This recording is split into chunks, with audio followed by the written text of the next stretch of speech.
నమస్కారం. శ్రీమాత్రే నమః. శ్రీ గురుభ్యో నమః. కొంతమంది ఆడవారు, అందరూ అని చెప్పలేం కానీ, ఈ మధ్య కాలంలో అయితే చాలామంది ఆడవారు. అంటే లైక్ జాబ్ చేసేవాళ్ళు కానివ్వండి, విసుగు ఎక్కువగా, కోపం ఎక్కువగా, గట్టి గట్టిగా అరిచేయటం. ఒకప్పుడు అమ్మాయిలు మాట్లాడాలి అంటే మాట బయటికి వినపడితే అదేదో పెద్ద తప్పుగా అవును. భావించేవారట. మా అమ్మగారు వాళ్ళు, మా అమ్మమ్మ వాళ్ళు గట్టిగా మాట్లాడితేనే అసలు గొంతేమిటి అంత గట్టిగా వినపడుతుంది. ఇంతకుముందు అమ్మాయిలు అసలు మాట్లాడేవారే కాదు అని మాట్లాడుతూ ఉంటారు. ఇప్పుడు అలా మాట్లాడటం వదిలేసి చిరాగ్గా ఉండటం, అవును. కోపం ఎక్కువగా ఉండటం, అబ్బాయిల కన్నా మించి అమ్మాయిల గొంతు ఎక్కువగా బయటికి వినపడటం. ఇలాంటివి జరుగుతూ ఉన్నాయి. కారణం ఏంటంటారు? దానికేమన్నా రెమెడీస్ ఉన్నాయా గురువుగారు చెప్పండి? ఇక్కడ అసంతృప్తికరమైనటువంటి జీవితం. హ్మ్. ఇక్కడ కృష్ణ భగవానుడు ఒకటి చెప్పాడమ్మా. హ్మ్. ఒక మనిషి జీవితం ఎప్పుడు కష్టాల పాలవుతుంది హ్మ్. అని అడిగితే, పక్క వాళ్ళతో కంపారిజన్ చేసుకోవడం స్టార్ట్ చేసినప్పటి నుంచి వీళ్ళకి కష్టాలు ప్రారంభం. అది ఇంకా కష్టాలిక దానికి ఇక అంతు నో అదుపు ఎండ్ లేవు ఉండదు. దానికి. అవును. ఎక్కడ. ఎందుకంటే కంపారిజన్ లేకుండా అసలు లైఫ్ లేదు కాబట్టి. కానీ లేదమ్మా. హ్మ్. నిజంగా ప్రతి మనిషి కూడాను మనం చేస్తున్నటువంటి పని ఎంత పని చేస్తున్నాం, మనకొస్తున్న సంపాదన ఏంటి, దాంట్లో ఎలా బ్రతకాలి, దాంట్లో ఎలా ఉన్నత స్థానంలోకి వెళ్ళాలి అనేటువంటి ఆలోచన ఒక్కటి ఉండాలి. హ్మ్. అలా కాకుండా నాకంటే చిన్నవాళ్ళకి మంచి ఉద్యోగం వచ్చింది, మంచి హ్మ్. సంపాదన వచ్చింది. వాడి అదృష్టం అది. అవును. వాడి అదృష్టాన్ని మనం ఎలా ప్రశ్నిస్తాం మనం? హ్మ్. హ్మ్.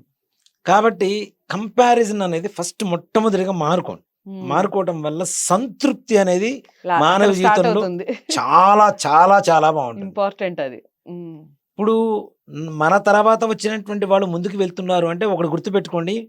మనము కష్టాల్లో ఉండి, మన పక్కన ఉన్నవాడు కూడా కష్టాల్లో ఉంటే మనకు అవసరమైనప్పుడు ఎవడు సహాయపడతాడు? ఆ! కనీసం మనం కష్టాల్లో ఉన్నా, మన పక్కన ఉన్నవాడు బాగుంటే, మన కష్టాల్లో మనకి ఏదైనా అవసరమైనప్పుడు సహాయం చేయడానికి వాడికి దగ్గర శక్తి ఉంటుంది. కాబట్టి ఓకే. వాడు సహాయం చేస్తాడు. హ్మ్. హ్మ్. ఇవి ఓకే. చిరాకు అనేది ముఖ్యంగా చెప్తున్నా. నిజంగా పూర్వకాలంలో మన సంస్కృతి, సంప్రదాయాలు ఏవైతే ఉన్నాయో, మానసికమైనటువంటి ఉత్తేజాన్ని ఎక్కువగా నింపేవమ్మా. ఏమిటి? సాయం సమయం అయ్యేసరికి ప్రశాంతంగా ఉండేవాళ్ళు. నలుగురు కూర్చొని చక్కగా చక్కగా మాట్లాడుకునేవాళ్ళు. మాట్లాడుకునేవాళ్ళు. హ్మ్. కష్ట సుఖాలు మాట్లాడుకునేవాళ్ళు. నిజంగా హ్మ్. ఒక మాట చెప్పాలంటే, మనం దసరాలో చేసేటువంటి బతుకమ్మ పండుగ గూడా వచ్చింది కూడా ఆ విధంగానే. ఓకే. పూర్వకాలంలో భర్తలు పెట్టేటువంటి కష్టాలు కావచ్చు, అత్తగారు పెట్టేటువంటి కష్టాలు కావచ్చు, ఆ ఇంట్లో ఉండేటువంటి సుఖ సంతోషాలు కావచ్చు, హ్మ్. బాధలు కావచ్చు, అవన్నీ కూడాను పాటల రూపంలో ఎవరికీ పెద్దగా అర్థం కాకుండా ఆడవాళ్ళు మాట్లాడుకునేటువంటి ఒక గొప్ప విధానమే బతుకమ్మ పండుగ. ఆ హ్మ్. పాటలు అవే గదా! బతుకమ్మ బతుకమ్మ ఉయ్యాలో పాటలు ఏంటి? హ్మ్. వాళ్ళకుండేటువంటి కష్టాలు కానివ్వండి, బాధలు కానివ్వండి, ఇవన్నీ కూడాను ఒక పాట రూపంలో ఆడవాళ్ళు చెప్పుకునేటువంటి ఒక విధానం. అవును. అవునా? హ్మ్. అలాంటి ఒక ఇదుండేది. ఇప్పుడవి లేవు. హ్మ్. ఎవరికి వారే యమునా తీరే. అవును.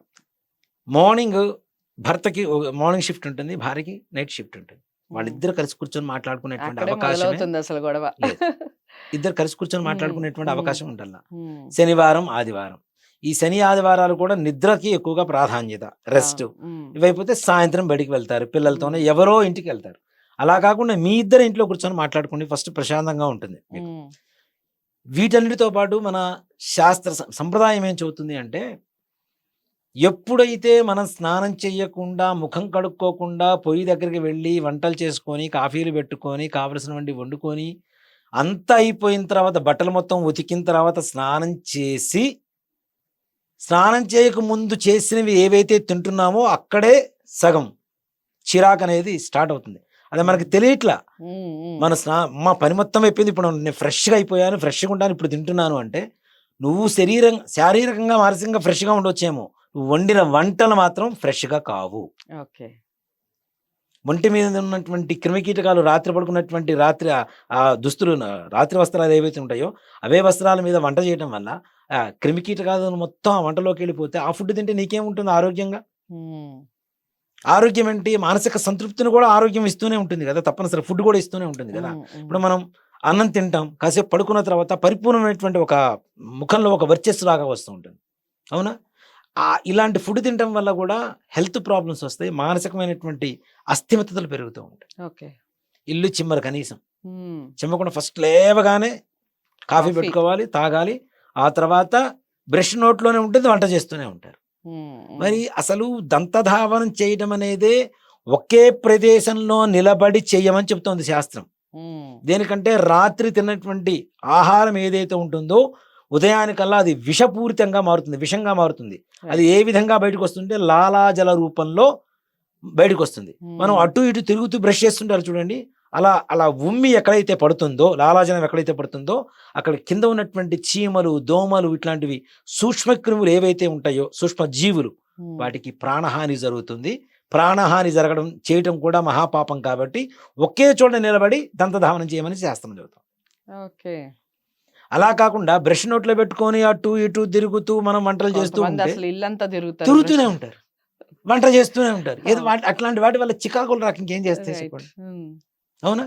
ఉమ్, నిజంగా పొద్దున్నే బ్రష్ చేసుకొని కాఫీ తాగి స్నానం చేసి ప్రశాంతంగా వంట చేయండి. నిజంగా అది నిజంగా మనం స్నానం చేయకముందు అన్ని వంటలు చేసేసుకొని దేవుడికి పూజ చేస్తామంటే ఈ వంట తీసుకెళ్ళి దేవుడికి నైవేద్యం పెడతావు, ఉమ్, పెట్టలేంగా. పెట్టలేము. మనం స్నానం చేయకుండా చేయలేదని చెప్పి మనకు తెలుసు, అది ఉమ్, తీసుకెళ్ళి మనం పెట్టలేము అక్కడ.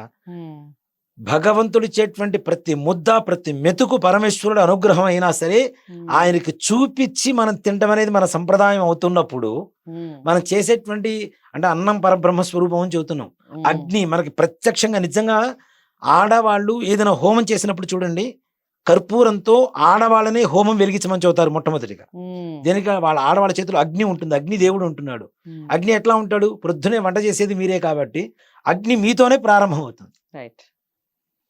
ఆ అగ్నిని శుభ్రంగా శుచిగా లేకుండా వెలిగించడం వల్లనే మన జీవితంలో మంటలు రేగుతుంది. ఓకే.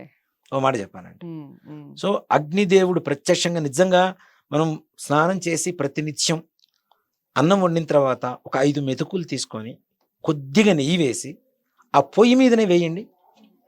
అగ్నికి ఆహుతి ఇవ్వటం, ఓకే. అన్నాహుతి ఇవ్వటం ఇస్తే ఆ ఇంట్లో భోజనానికి సిరి సంపదలకి ఎక్కడ లోటు ఉండదు. మానసికమైనటువంటి అస్థిమితత అనేది ఎక్కడ చోటు చేసుకో.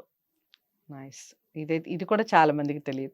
నేను ప్రతి వీడియోలో గురువుగారు నిజంగా చెప్తున్నాను. మీరు చెప్పే దాంట్లో చాలా విషయాలు, తెలియని విషయాలు వస్తూ ఉన్నాయి. చాలా చక్కటి విషయం చెప్పారు. ఇవన్నీ చేయటం వల్ల చిరాకు అనేది ఇక పోతుందంటారా? తప్పనిసరిగా చిరాకు పోతుంది. ఇల్లు శుభ్రంగా ఉంచుకోండి.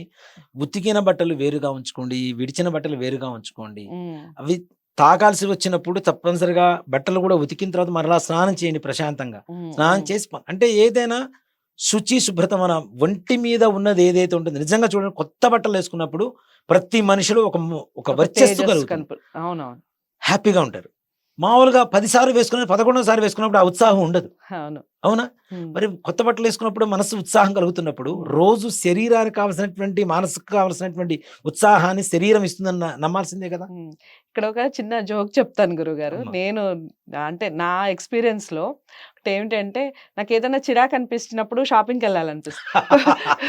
కొత్త బట్టలు కొనుక్కుందాము అని. ఇప్పుడు మీరు చెప్తుంటే నిజంగానే ఆ నిజం. ఉత్సాహం వస్తుంది కొత్త గ్యారంటీ. బట్టలు వేసుకుంటే. మనం తలస్నానం చేసినా, కొత్త బట్టలు వేసుకున్నా హ్మ్. ఒక మానసికంగా సంతృప్తికరంగా ఉంటుందది. హ్మ్. హ్మ్. అలా ఒంటి మీద బట్టలు కొత్త బట్టలు వేసుకున్నప్పుడు సంతృప్తికరంగా ఉంటున్నప్పుడు మన శరీరం కూడా మన మనస్సుకి పవిత్రమైనటువంటి ఈ స్థానాన్నిస్తూ చిరాకులు పోగొడుతుందని చెప్పడంలో ఏమాత్రం కూడా అతిశయోక్తి లేదు. హ్మ్. అవునా? కాబట్టి శుచిగా, శుభ్రంగా ఉండాలి. దేవతా పూజ చేయాలి. ముందు ముఖ్యంగా వంటిల్లు శుభ్రపరుచుకోవాలి. ఇంకోటి కూడా చెప్తానమ్మా. ఇంట్లో ఆడవాళ్ళు చిరాకు పడటానికి ఇంకో ముఖ్యమైన కారణం కూడా చెబుతున్నాను. హ్మ్. చెప్పండి. రాత్రిపూట భోజనం చేస్తాం. హ్మ్. తిన్న కంచాలుంటాయి, గిన్నెలుంటాయి. అవి రాత్రికి రాత్రే శుభ్రపరచుకోండి. ఓకే. ఎప్పుడైతే షింకులో పడేసి ఉంచుతున్నారో పొద్దున్న లేవగానే వెళ్ళి వాడి మొహం చూస్తే చిరాకే వస్తుంది. అబ్బా! ఇవి తోమాలా? ఇవి హ్మ్. శుభ్రపరచాలా? ఈ హ్మ్. చిరాకులే వస్తాయి కదా! అవును. అది రాత్రిపూట చేసి పడుకున్నారనుకోండి, హ్మ్. నిజంగా వంటిల్లంతా వెళ్ళగానే అంటే మీ రాజ్యం అది. మీ హ్మ్. సామ్రాజ్యం. అవును. ఆడవాళ్ళ సామ్రాజ్యం ఏంటిది? వంటగది. వంటిల్లు. అంటే నేను వంటింట్లో కట్టేయమని చెప్పటల్లా. హ్మ్. హ్మ్. అంటే మీకిష్టమైనటువంటి ప్రదేశం, హ్మ్. ఇంట్లో వాళ్ళకిష్టమైనటువంటి రుచికరమైనటువంటి వంటలు చేసి పెట్టాలి అన్నపూర్ణ. అనేటువంటి ఒక హ్మ్. అభిరుచిగా హ్మ్. ఉండేటువంటిది, ఒక గొప్ప ఆలోచన ఉండేటువంటిది. అవును. నిజంగా ఇంట్లో ఆడవాళ్ళు చేసేటువంటి వంటలో ఉండేటువంటి అమృతం, క్షీరసాగర మదనంలో వచ్చినటువంటి అమృతం కంటే కూడా ఎక్కువనే చెప్తాను నేను. అబ్బా! హ్మ్. చాలా గొప్పగా పోల్చారండి. నిజంగా అమ్మ. నిజంగా. అంటే ధన్యవాదాలు. అంత హ్మ్. దివ్యమైనటువంటి ఆలోచన వాళ్ళకి. రైట్. ఆ ఆలోచన కలిగేటువంటి స్థానం పవిత్రంగా, శుభ్రంగా, శుచిగా ఉండడం వల్ల తప్పనిసరిగా మనసు చికాకులు లేకుండా ఉంటాయి. చెప్తున్నా కదా! అన్నం కూడాను ఒక 5 మెతుకులు తీసుకోండి. కొద్దిగా నెయ్యి వేయండి. అన్నం వండిన తర్వాత 5 మెతుకులు ఆ పొయ్యి మీద పెట్టేసి స్టవ్ వెలిగించేసి వదిలిపెట్టేసేయండి. ఓకే. అగ్నికి ఆహుతి ఇవ్వడం అనేది హ్మ్. దానివల్ల నిజంగా ఇంట్లో సిరి సంపదలు మాత్రం చాలా చక్కగా తులతూగుతాయమ్మ. చాలా లక్ష్మీదేవి చక్కటి అనుగ్రహం. వివరణ గురువుగారు. నిజంగా నేను చెప్తున్నాను గదా! చాలా విషయాలు ప్రతి వీడియోలో ఏదో ఒక కొత్త విషయం మాత్రం నేను తప్పకుండా తెలుసుకుంటూ ఉన్నాను. ధన్యవాదాలు. చాలా శ్రీమాత్రే చక్కటి నమః. శ్రీ వివరణ గురుభ్యో నమః. ఇచ్చారు.